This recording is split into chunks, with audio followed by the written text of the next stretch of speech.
2 വർഷത്തിലധികമായി നിക്ഷേപങ്ങളോ പലിശയോ തിരിച്ചു കിട്ടാതെ ജീവിത പ്രയാസങ്ങൾ അനുഭവിക്കുന്ന തെന്നല സർവീസ് സഹകരണ ബാങ്കിലെ നിക്ഷേപകർ പ്രതിഷേധ സൂചകമായി മലപ്പുറം കളക്ടറേറ്റിലേക്ക് മാർച്ചും പട്ടിണിക്കഞ്ഞി സമരവും നടത്തി. മലയാളികൾ സന്തോഷത്തോടെയും സമൃദ്ധിയോടെയും ഓണം ആഘോഷിക്കുന്ന ഈ അവസരത്തിൽ തെന്നല ബാങ്കിലെ നിക്ഷേപകർ സങ്കടത്തിലും ദാരിദ്ര്യത്തിലുമാണ് ജീവിക്കുന്നത്. ഭൂരിപക്ഷവും പ്രായാധിക്യവും രോഗവും മൂലം ചികിത്സിക്കാൻ പണമില്ലാതെ കഷ്ടപ്പെടുകയാണ്. കളക്ടറേറ്റ് മാർച്ച് അങ്കമാലി അർബൻ സഹകരണ സംഘം നിക്ഷേപ സമിതി പ്രസിഡന്റ് PA തോമസ് ഉദ്ഘാടനം ചെയ്തു. കേരളത്തിൽ എല്ലായിടത്തും സഹകരണ ബാങ്കുകളിൽ നിക്ഷേപം നടത്തി വഞ്ചിതരായവർ സംസ്ഥാന തലത്തിൽ സംഘടിച്ച് പോരാട്ടം നടത്തണമെന്ന് അദ്ദേഹം അഭിപ്രായപ്പെട്ടു. ഞാൻ അങ്കമാലിയുടെ ഹൃദയഭാഗത്ത് തല ഉയർത്തി നിൽക്കുന്ന സഹകരണ ബാങ്ക് എന്ന് പറഞ്ഞ ബാങ്കില് ഞാൻ കടന്നു ചെല്ലുമ്പോൾ നമ്മുടെ സർക്കാരിന്റെ ഗ്യാരണ്ടി, നിങ്ങളുടെ പൈസക്ക് നിക്ഷേപത്തിന് ഞാൻ സർക്കാർ ഗ്യാരണ്ടി എന്ന് പറഞ്ഞ ഗ്യാരണ്ടി കണ്ടിട്ടാ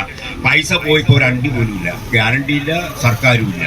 MP ഹരിദാസൻ സ്വാഗതം പറഞ്ഞു. തുടർന്ന് നടന്ന പട്ടിണിക്കഞ്ഞി സമരം രുക്മിണി അമ്മ വെന്നിയൂർ ഉദ്ഘാടനം ചെയ്തു. M മുഹമ്മദ് ഇദ്രീസ് നന്ദി പറഞ്ഞു. Moidutty, A Surendran Chemmad, George MJ, Wajid, Subair Puthuparamba, Unni Variyath, James കുറ്റിക്കോട്ടയിൽ, M ഗോപാലകൃഷ്ണൻ എന്നിവർ സമരപരിപാടികൾക്ക് നേതൃത്വം നൽകി. ഈ channel news Malappuram. BSc optometry ഒരു പ്രൊഫഷണൽ കോഴ്സാണ്.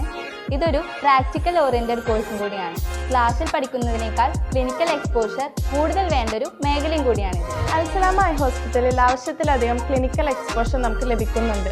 അതുകൊണ്ട് തന്നെ വേഗത്തിൽ പഠിക്കാൻ പറ്റുന്നു, എല്ലാം മനസ്സിലാക്കാനും പറ്റുന്നു. We are very happy to be the part of Al Salama Optometry College.